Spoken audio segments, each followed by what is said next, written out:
Labas visiems. Tai kasmet ūkis grįžta į laukus ir šiandien sėjam avižas. Dažniausiai mes anksčiau pasėjam, balandžio vidury, bet šiemet buvo labai šaltas pavasaris, tai tiesą sakant, nevėluojam, kaip ir labai laiku. Atšilo orai, va su kultivatoriu pravažiuosiu, žemelę prapurensiu, jeigu kokia nors piktžolė atsirado, aš ją panaikinsiu ir sėsim.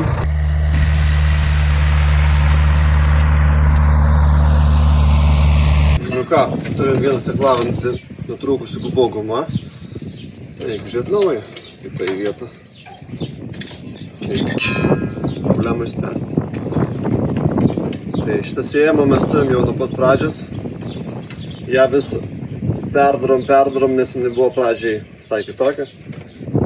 Nebebuvo tokių diskų, tai visus diskus pakeitėm į SZ sėjamosios diskus ir dabar va turim tokį hybridą.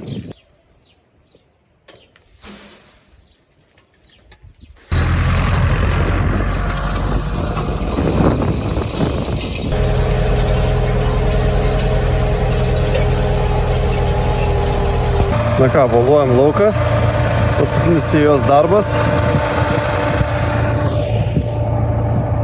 ir bus baigta.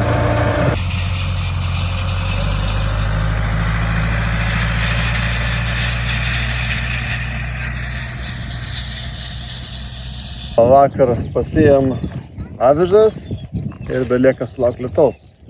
O dabar štai esu aš dabar rugių lauke. Ir man visą laiką patinka rugius auginti, nes jau jie dabar yra dideli, o jis tuoj pat užaugs ir bus tokie dideli, kaip aš, didesni. Ir kas geriausia su jais, kad jie mėgsta bet kokį orą. Pavyzdžiui, jeigu būna sausa, jie užaugę sudarys pavėsį ir gausis ten drėgna ir vėsu, ir dėl to jie augs. Ir kad ir kokie bus orai, jie vis tiek užaugs. Dabar aš esu kviečių lauke ir pirmą kartą mes pasėjom kviečius. Mes turėjom speltą, mes turėjom reinkorną, tebeturim. Ir taip, tai yra kviečiai, tam tikros senosios kartos. O čia yra grynai jau kviečiai. Tačiau jie yra senoviniai kviečiai, ne šiaip kokie nors. Ir aš jų sėklą gavau iš nuostabios šeimos, tai labai ačiū jiems, Rupertui ir Indrei Dunn. Šitie kviečiai atvyko iš Velso. Ir tai yra, šita kultūra pakeis mums speltą. Mes nesėjom speltos praeitą rudenį, pasėjom šios kviečius. Jie yra ypatingi tuom, kad juos augina šeimos karta iš kartos. Jos Rupertas buvo gavęs Prancūzijoje, po to ilgą laiką augo Velse ir šeima karta iš kartos augo ir jie yra surinkti dar prieš tą vadinamąją žalią revoliuciją. Tai šitiems kviečiams gali būti daugiau nei 100 metų. Ir jie yra visiškai atėję iš tokių šeimų ūkių kaip mes, dėl to labai jos malonu čia auginti ir bandom. Ir dar vienas įdomus dalykas, tai yra kviečių populiacija. Tai nėra vien tik viena kviečių rūšis. Tai yra koks 100 skirtingų kviečių veislių, kurios auga tarpusavyje ir jos taip greičiau evoliucionuoja. Tai tokiu atveju mes užauginam šitam lauke savo kviečių veislę, kuris sudaryta iš daug kviečių. Ne visai kviečių veislė, tai yra daug kviečių veislių. Ir įdomu bus, kaip augs. Kol kas auga puikiai. Ragavau, skonis yra pasakiškai skanus. Man ir Laimai labiau patiko negu spelta, dėl to mes iš karto atsakėm. Tuo labiau, kad jie auga be lukšto, tai iš karto jos lengviau, mums gyvenimas lengvesnis. Nu ir kas be ko, jie yra daug senesni, nes spelta, kad ir kokia sena, bet jinai vis tiek yra tyrimų institutai speltą išvedinėja.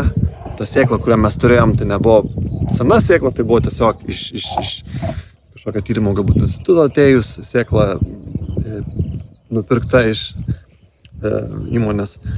O čia yra būtent natūraliai. Taip kaip gamta išvedė, taip jin auga metai iš metų pas ūkininkus. Ir štai auga. Lietuvoje pirmą kartą.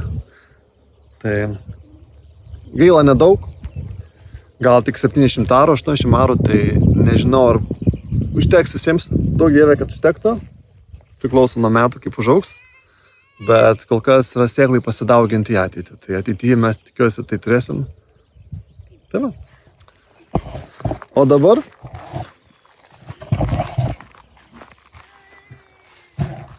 esu aš inkornu.